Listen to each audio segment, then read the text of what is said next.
Hello नमस्कार दोस्तों। MP board class 12 English general आप पढ़ रहे हैं, जिसमें हम लेसन 14 इंडिया विजन 2020 के दो इम्पोर्टेंट क्वेश्चन कर चुके थे। आगे और भी हम इम्पोर्टेंट क्वेश्चन करेंगे। तो देखिए, अगला जो क्वेश्चन है वो 2020 में आया हुआ क्वेश्चन है। तो देखिए क्वेश्चन क्या है, what are the impediments. Impediments बाधक कहें या बाधाएं कहें, तो क्या बाधाएं हैं इन इंडियाज डेवलपमेंट, मतलब भारत के विकास में। डेवलपमेंट होता है विकास, तो भारत के विकास में कौन कौन सी बाधाएं हैं। तो यहाँ पे पाठ में जो बताया गया है, तीन चीजें बताई गई हैं। एक तो यहाँ पे भ्रष्टाचार व्यापक रूप से फैला हुआ है, और दूसरी चीज जो मस्तिष्कहीन ब्यूरोक्रेसी होती है, माइंडलेस ब्यूरोक्रेसी, मतलब बिना सोचे समझे कोई काम कर देते हैं। और तीसरी चीज जो है, यहाँ के जितने भी राजनेता हैं वो लालची हैं। तो ये तीन चीजें पाठ में बताई गई हैं, भारत के विकास में बाधा हैं।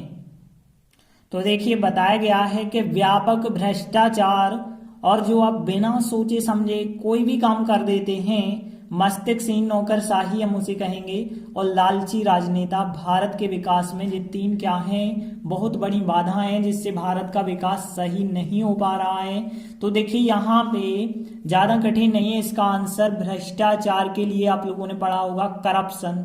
करप्शन होता है भ्रष्टाचार। माइंडलेस मतलब बिना दिमाग लगाई हुई चीज आप कह सकते हैं, माइंडलेस। और ब्यूरोक्रेसी भी आपने सुना होगा, नौकरशाही। और लालची, लालची जो होता है उसके लिए आप याद रखेंगे, देखिए GREED, ग्रीड। ग्रीड मतलब होता है लालच, लेकिन ग्रेडी मतलब होता है लालची।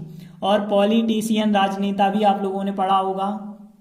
बस यहाँ पे व्यापक के लिए आप पढ़ लीजिए, परवेसिव होता है। परवेसिव मतलब होता है व्यापक, ठीक है ना। तो परवेसिव हो जाएगा। परवेसिव करप्शन मतलब व्यापक भ्रष्टाचार। माइंडलेस ब्यूरोक्रेसी, ब्यूरोक्रेसी होती है नौकरशाही, तो माइंडलेस ब्यूरोक्रेसी। एंड ग्रेडी मतलब लालची। पॉलिटिशियंस मतलब राजनेता। तो देखिए आंसर कैसे आप बनाएंगे, परवेसिव करप्शन हो जाएगा। परवेसिव करप्शन मतलब व्यापक भ्रष्टाचार, mindless bureaucracy and greedy politicians, और भारत के विकास में बाधाएं हैं। तो देखिए भाट के स्थान पे, इस भाट के स्थान पे आपको इतने तीन वर्ड लिख देना है। तो यहाँ पे pervasive corruption, mindless bureaucracy and greedy politicians, और फिर are the impediments in India's development. Question की लाइन तो इस प्रकार से, pervasive corruption, mindless bureaucracy and greedy politicians, और फिर भारत के विकास में बाधाएं हैं, मतलब are the impediments in India's development. तो देखिए आंसर क्या बना, pervasive corruption, mindless bureaucracy and greedy politicians, और फिर क्वेश्चन की line are the impediments in India's development. तो देखिए यह तो ज्यादा कठिन नहीं था, बिल्कुल आप लोगों से बन जाएगा। इसके बाद देखिए अगला चौथा क्वेश्चन भी IMP है, क्योंकि 2017 में पूछा गया है। तो देखिए क्वेश्चन क्या है, व्हाट प्लेस डज एग्रीकल्चर, मतलब क्या स्थान कृषि, एग्रीकल्चर मतलब कृषि, ऑक्युपाई मतलब यहाँ पे रखना, तो कृषि क्या स्थान रखती है इन विजन 2020, मतलब जो यहाँ पे विजन 2020 बनाया गया है, इसमें कृषि का क्या स्थान है।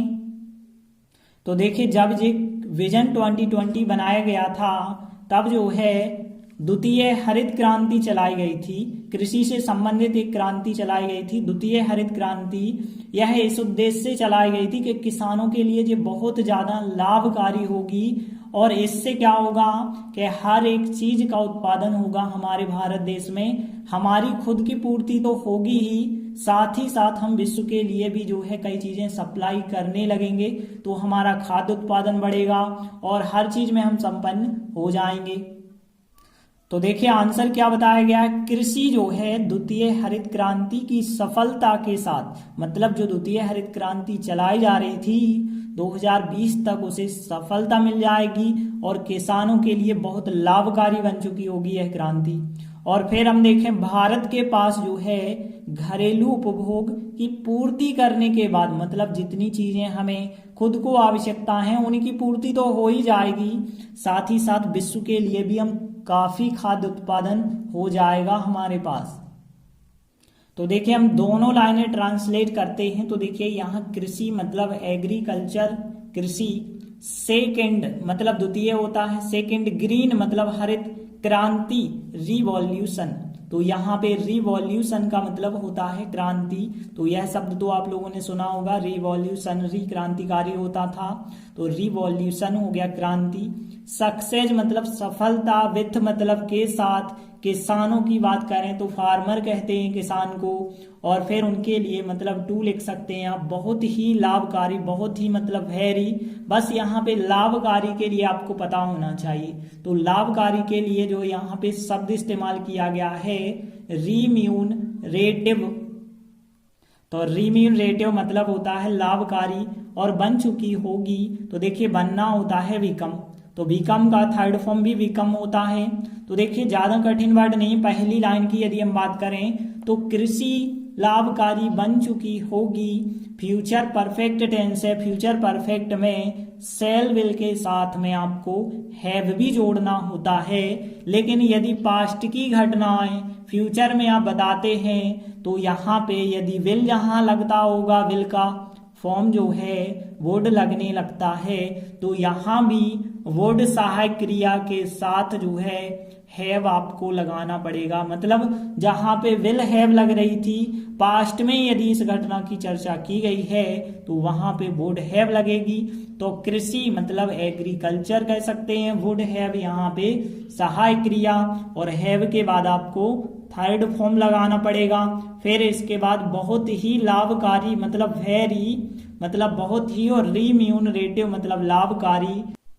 तो यहाँ पे वेरी रिम्यूनरेटिव, और फिर किसके लिए, टू द फार्मर्स मतलब किसानों के लिए, तो टू द फार्मर्स, विथ मतलब के साथ, द सक्सेस मतलब सफलता, ऑफ मतलब की, और किसकी, द्वितीय हरित क्रांति की, तो द सेकेंड ग्रीन रिवॉल्यूशन। ठीक है ना, द्वितीय हरित क्रांति को क्या कहेंगे हम, द सेकेंड ग्रीन रिवॉल्यूशन। तो देखिए agriculture would have become very remunerative, जी लिखा रिम्यूनरेटिव मतलब बहुत लाभकारी, फिर टू द फार्मर्स किसानों के लिए, विथ द सक्सेस सफलता के साथ, of the second green revolution. अब देखिए अगली लाइन, भारत के पास घरेलू उपभोग की पूर्ति करने के बाद विश्व के लिए भी काफी खाद्य उत्पादन होगा। तो यहाँ भी यदि हम देखें भारत के पास होगा, तो यहाँ पे जब किसी के पास कोई चीज होगी तो वहां पे आप विल हैव लगाते हैं, ध्यान रखना विल हैव। यहाँ पे किसी के पास कोई चीज है, इस वजह से विल हैव वुड हैव नहीं आप कह सकते। ठीक है, तो यहाँ इंडिया के पास होगा मतलब यहाँ के पास के लिए कोई शब्द नहीं आपको लिखना होगा, विल हैव आपको लिखना होगा। तो यहाँ पे विल हैव मतलब भारत के पास होगा, तो यहाँ पे इंडिया विल हैव भारत के पास होगा। अब क्या होगा और फिर कौन कौन से मीनिंग आपको पता होने चाहिए। तो यहाँ पे यदि हम देखें तो खाद्य मतलब होता है फूड, ठीक है ना, तो हम कह सकते हैं फूड, और उत्पादन मतलब यहाँ पे कह सकते हैं हम प्रोडक्ट्स। तो फूड प्रोडक्ट्स मतलब खाद्य उत्पादन हम कह सकते हैं। बस काफी मतलब पर्याप्त भी हम कह सकते हैं, लेकिन इसे एक शब्द लिखा गया है सरप्लस। सरप्लस मतलब होता है काफी, सीमित, ठीक है ना।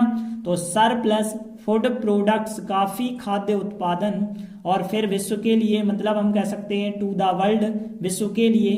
फिर घरेलू, अब देखिए घरेलू शब्द तो आप लोगों ने पढ़ा होगा, डोमेस्टिक होता है, तो डोमेस्टिक एनिमल्स भी आप लोगों ने पढ़े होंगे।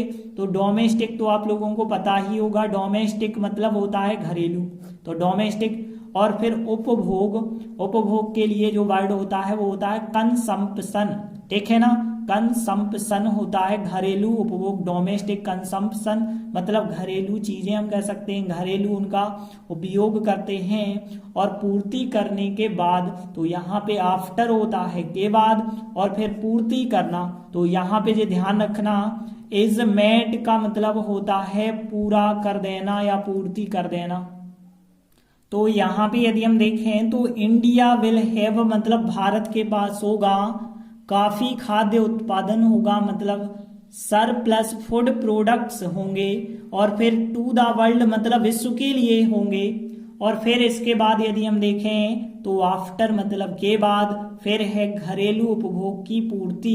तो यहाँ पे ध्यान देना, डोमेस्टिक कंजम्पशन इज मेट मतलब घरेलू उपभोग की पूर्ति होने के बाद। ठीक है, तो कैसे आंसर होगा यहाँ पे, India will have surplus food products और फिर टू द वर्ल्ड हो जाएगा, आफ्टर होगा, फिर डोमेस्टिक कंजम्पशन इज मेट मतलब की पूर्ति के बाद। देखिए की शब्द के लिए बिल्कुल नहीं आप लिख सकते क्योंकि पूर्ति करना इज मेट लिखा गया है, तो इस वजह से। तो देखिए पूरा आंसर क्या हो गया कि agriculture would have become very remunerative to the farmer किसानों के लिए with the success of the second green revolution India will have surplus food products to the world after domestic consumption is met. तो देखिए answer क्या बना होगा, agriculture would have become मतलब कृषि बन जाएगी बहुत रिम्यूनरेटिव बहुत लाभकारी टू फार्मर्स किसानों के लिए विथ द सक्सेस सफलता के साथ of the second green revolution मतलब द्वितीय हरित क्रांति की सफलता के बाद। फिर इंडिया विल हैव भारत के पास होगा सरप्लस फूड प्रोडक्ट्स मतलब काफी खाद्य उत्पाद होगा, टू द वर्ल्ड मतलब विश्व के लिए, आफ्टर के बाद, डोमेस्टिक कंजम्पशन इज मेट मतलब घरेलू पूर्ति करने के बाद। तो देखिए थोड़ी सा कठिन जरूर हम इस आंसर को कहेंगे क्योंकि कुछ वर्ड जो है आपको पता नहीं थे इस वजह से, लेकिन एक दो बार आप ट्राई करेंगे तो बिल्कुल आपको अच्छे से बनने लगेगा। फिर देखिए अगला क्वेश्चन जो है 2016 में पूछा गया है, तो इस वजह से यह भी आईएमपी है। तो देखिए अगला क्वेश्चन क्या है, इन विच एरिया मतलब किस क्षेत्र में इंडिया बीकम भारत बन जाएगा अ ग्लोबल लीडर मतलब दुनिया का नेता। तो पूछा गया है किस क्षेत्र में भारत दुनिया का नेता बन जाएगा। दुनिया का नेता मतलब भारत किस क्षेत्र में सबसे ज्यादा आगे बढ़ जाएगा दुनिया से।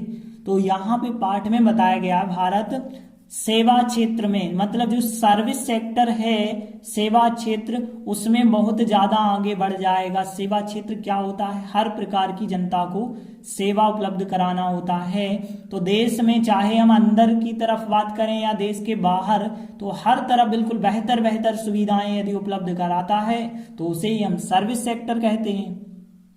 तो देखिए बताया गया भारत सेवा क्षेत्र में मतलब सर्विस सेक्टर होता है सेवा क्षेत्र, तो सर्विस सेक्टर में दुनिया का नेता होगा। वैसे आंसर तो इतना ही था, लेकिन एक लाइन और यदि आप बढ़ा के, यह मतलब भारत देश के बाहर और देश के अंदर बिल्कुल एक्सीलेंट सर्विसें उपलब्ध कराएगा। उत्कृष्ट मतलब एक्सीलेंट सर्विस जो है उपलब्ध करा देगा। तो देखिए आंसर हम कैसे बनाएंगे, देखिए यहाँ पे सर्विस सेक्टर आपको पता है, एक्सीलेंट मतलब उत्कृष्ट, सर्विसेज मतलब सेवाएं, ये तो आपको पता है। अब देखिए यहाँ यह मतलब इट कहेंगे आप, और फिर देश की बात करें कंट्री, और देश के बाहर मतलब बाहर की तरफ हम कहेंगे आउटसाइड। तो आउटसाइड होता है बाहर की तरफ, और इनसाइड कह सकते हैं या विद इन कह सकते हैं। विद इन मतलब होता है अंदर की तरफ, तो यहाँ पे विद इन लिखा गया है। एक्सीलेंट सर्विस उपलब्ध कराना होता है प्रोवाइड मतलब होता है उपलब्ध कराना। तो देखिए प्रोवाइड मतलब उपलब्ध कराना, तो यहाँ इट हो गया, कंट्री हो गया, आउटसाइड बाहर की तरफ, विद इन मतलब अंदर की तरफ हो गया, एक्सीलेंट सर्विसेज पता है आपको, प्रोवाइड कराना मतलब उपलब्ध कराना, सर्विस सेक्टर भी आपको पता है। तो देखिए अब यहाँ पे यदि हम ट्रांसलेट करें तो देखिए यहाँ पे पहली लाइन बिल्कुल क्वेश्चन की मिलती जुलती है, बस यहाँ पे सेवा क्षेत्र के लिए सर्विस सेक्टर बस जोड़ा गया है। तो इन हो जाएगा मैं के लिए, और इन द सर्विस सेक्टर मतलब सेवा क्षेत्र में। तो देखिए इंडिया के बाद यहाँ पे सहायक क्रिया आपको लगानी होगी विल, तो India will become a global leader, और फिर लिखेंगे आप इन द सर्विस सेक्टर। तो India will become a global leader in the service sector, और इट मतलब यह है, और सहायक क्रिया फिर आपकी विल लगा देंगे आप, तो it will provide, future simple है तो यहाँ पे इट विल प्रोवाइड होगा, और फिर एक्सीलेंट सर्विसेज मतलब बहुत उत्कृष्ट सेवाएं, और वो भी with in and outside of the country मतलब देश के बाहर और अंदर बिल्कुल उत्कृष्ट सेवाएं मिलेंगी। तो यहाँ it will provide excellent services, और फिर विथ इन मतलब के अंदर, एंड आउटसाइड बाहर ऑफ द कंट्री देश के। तो देखिए पूरा आंसर क्या हो गया, India will become a global leader, question की line, in the service sector, और फिर दूसरी line it will provide excellent services, और within and outside of the country. तो देखिए आंसर क्या बना होगा, India will become a global leader, question की लाइन, फिर इन द सर्विस सेक्टर मतलब सेवा क्षेत्र में, फिर इसके बाद इट विल प्रोवाइड यह उपलब्ध कराएगा, एक्सीलेंट सर्विसेज मतलब बहुत ही उत्कृष्ट सेवाएं, विद इन मतलब के अंदर, and outside of the country देश के अंदर और बाहर हर तरफ जो है अच्छी अच्छी सुविधाएं देखने मिलेंगी। तो देखिए यह भी क्वेश्चन ज्यादा कठिन नहीं है, यह क्वेश्चन तो इन सबसे सरल है। लेकिन अगला क्वेश्चन जो हम देखने वाले हैं वो दीर्घ उत्तरीय का सबसे ज्यादा इंपॉर्टेंट क्वेश्चन इस चैप्टर का 2014, 2015, 2018 तीन बार पूछा जा चुका है, तो ये ज्यादा आईएमपी क्वेश्चन है। तो देखिए क्वेश्चन क्या है, मेक अ लिस्ट मतलब एक सूची बनाइए ऑफ सिविक ड्यूटीज मतलब नागरिक कर्तव्य, सिविक आपको पता है नागरिक के लिए कहा जाता है, तो नागरिक कर्तव्यों की सूची बनाइए एज जो कि सजेस्टेड सुझाए गए बताए गए बाय डॉक्टर कलाम, तो डॉक्टर कलाम के द्वारा सुझाए गए या बताए गए नागरिक कर्तव्यों की सूची बनाइए। तो यहाँ डॉक्टर कलाम ने इस पाठ में 4 यहाँ पे नागरिक कर्तव्य बताए हैं, और कौन कौन से बताए हैं। पहली चीज तो अपने आसपास का जो वातावरण है साफ रखिए, तभी आप बीमारियों से बच सकते हैं। दूसरी चीज आप वृक्षारोपण करिए, तो भी आपके आसपास का वातावरण बिल्कुल शुद्ध रहेगा। और जो निर्धन बच्चे हैं, अशक्त बच्चे हैं, उनकी सहायता करिए, और आप जिस स्कूल में अध्ययन करते हैं वहां भी साफ सफाई बनाए रखिए। तो देखिए यहाँ 4 कर्तव्य कौन कौन से बताए गए हैं, अपने आसपास का वातावरण स्वच्छ रखो, वृक्षारोपण करो, अशक्त बच्चों की सहायता करो, मतलब जो अशक्त हैं मतलब निर्धन है या फिर विकलांग हैं ऐसे बच्चे अशक्त कहलाते हैं, और अपने विद्यालय परिसर को स्वच्छ रखो। तो 4 यहाँ पे नागरिक कर्तव्य बताए गए हैं, तो इन चारों को हम ट्रांसलेट करेंगे, और एक लाइन ये भी लिखी गई है कि डॉक्टर कलाम के द्वारा सुझाए गए नागरिक कर्तव्य निम्नानुसार हैं, फिर इन चारों को बताएंगे। तो देखते हैं कौन कौन से वर्ड आप लोगों को यहाँ पे पता होने चाहिए। तो सबसे पहले तो निम्नानुसार के लिए आपको पता होना चाहिए, एज फॉलोज का मतलब होता है निम्नानुसार, एज फॉलोज का मतलब होता है निम्नानुसार। अब देखिए आसपास का वातावरण, ठीक है ना, आसपास का वातावरण क्या होता है, ये होता है सराउंडिंग, ठीक है ना। आप लोग याद रखना सराउंडिंग का मतलब होता है चारों ओर से घिरा हुआ, उसे ही हम कहते हैं आसपास का वातावरण। तो यहाँ पे सराउंडिंग का मतलब आसपास का वातावरण, स्वच्छ मतलब क्लीन, पता होगा आपको क्लीन, और रखना को कीप कहते हैं, कीप मतलब रखना हो गया, और वृक्षारोपण करो तो प्लांट ट्रीज, ये तो आपको पता है प्लांट ट्रीज, और फिर सहायता करना हेल्प होता है, और चिल्ड्रन बच्चे होते हैं। लेकिन अशक्त के लिए बस याद रखें प्रीविलीज्ड मतलब होता है अशक्त, ठीक है ना, तो प्रीविलीज्ड का मतलब होता है अशक्त। तो ध्यान रखना अशक्त का मतलब है यहाँ पे कि जो सक्षम नहीं है। और विद्यालय परिसर, परिसर को कैंपस कहते हैं, तो कैंपस का मतलब होता है परिसर, बाकी सब वर्ड आप लोगों को पता ही है। तो देखिए कैंपस, परिसर, क्लीन स्वच्छ कीप रखना, एज फॉलोज निम्नानुसार, सराउंडिंग मतलब आसपास का वातावरण या चारों ओर से, और प्रिविलेज्ड का मतलब होता है अशक्त। तो सब मीनिंग तो आपको पता हो गई। तो देखिए पहली लाइन से अब देखते हैं, डॉक्टर कलाम के द्वारा सुझाए गए नागरिक कर्तव्य निम्नानुसार हैं। तो देखिए हम क्या लिखेंगे, the civic duties as suggested by doctor Kalam, doctor Kalam के द्वारा सुझाए गए नागरिक कर्तव्य के लिए इतना वर्ड हो गया क्वेश्चन में। फिर सहायक क्रिया लगाएंगे आर, क्योंकि यहाँ बहुवचन में थे नागरिक कर्तव्य, तो सहायक क्रिया आर लगा के एज फॉलोज मतलब निम्नानुसार। तो यहाँ पे यदि हम देखें तो पहली लाइन कैसे हमने बनाई, दा लगा दिया। The civic duties as suggested by doctor Kalam are as follows, मतलब निम्नानुसार। अब देखिए यहाँ पे इन चारों को हम बताएंगे, तो देखिए चारों के चारों वाक्य हैं इम्पेरेटिव सेंटेंस, मतलब आदेशात्मक वाक्य हम कह सकते हैं, और जिनको आप कैसे बनाते हैं, फर्स्ट फॉर्म और ऑब्जेक्ट। सब्जेक्ट शुरुआत में नहीं होता है क्रिया का, फर्स्ट फॉर्म और ऑब्जेक्ट, तो पहले आप लिखेंगे क्रिया फिर लिखेंगे ऑब्जेक्ट। तो देखिए पहला यदि वाक्य देखें, अपने आसपास का वातावरण स्वच्छ रखो, तो पहले आएगी क्रिया, तो यहाँ पे कीप मतलब रखो, फिर आएगा पूरा का पूरा आपका ऑब्जेक्ट आएगा, तो देखिए कीप मतलब रखो, और योर मतलब यहाँ पे अपने, सराउंडिंग को मतलब वातावरण को, क्लीन मतलब स्वच्छ। तो पहली लाइन क्या हो गई, पहला पॉइंट कि कीप योर सराउंडिंग, और फिर हो जाएगा यहाँ पे क्लीन। तो इस टाइप से आप बना सकते हैं, पहले कीप लिखा, फिर योर मतलब अपने लिखा, फिर आसपास का वातावरण मतलब हमने लिखा यहाँ पे सराउंडिंग, और फिर लिखा हमने क्लीन। तो इस प्रकार से आप बना सकते हैं। और यहाँ तो एक स्पेशल वर्ड होता है प्लांट ट्रीज, मतलब वृक्षारोपण करना। तो यहाँ प्लांट ट्रीज आप लोगों को पता है। हेल्प मतलब सहायता करिए, हेल्प मतलब सहायता करिए, और फिर किनकी सहायता करना है, अशक्त बच्चों की।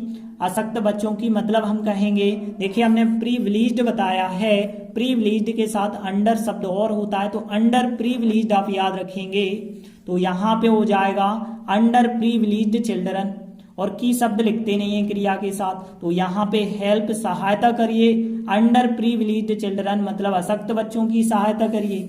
फिर इसके बाद देखिए अपने विद्यालय का परिसर स्वच्छ रखो, कीप मतलब रखो, योर मतलब होता है अपने, और फिर विद्यालय परिसर को क्या कहेंगे, स्कूल कैंपस, ठीक है ना। तो कीप योर स्कूल कैंपस मतलब विद्यालय परिसर को, क्लीन मतलब स्वच्छ। तो देखिए ज्यादा कठिन नहीं है यह आंसर, फिर एक बार समझे आप। तो the civic duties as suggested by doctor Kalam are सहाय क्रिया लगा के एज फॉलोज निम्नानुसार, फिर कीप मतलब रखो, योर सराउंडिंग क्लीन, और यहाँ पे वृक्षारोपण करो, प्लांट ट्रीज हमने बताया, हेल्प सहायता करिए, अंडर प्रिविलेज्ड चिल्ड्रन मतलब अंडर प्रिविलेज मतलब अशक्त बच्चों की, और फिर keep your school campus clean मतलब स्वच्छ। तो देखिए यह IMP है, एक दो बार यदि आप इन लाइनों को ट्रांसलेट करेंगे तो बिल्कुल आपसे बनने लगेंगी लाइनें।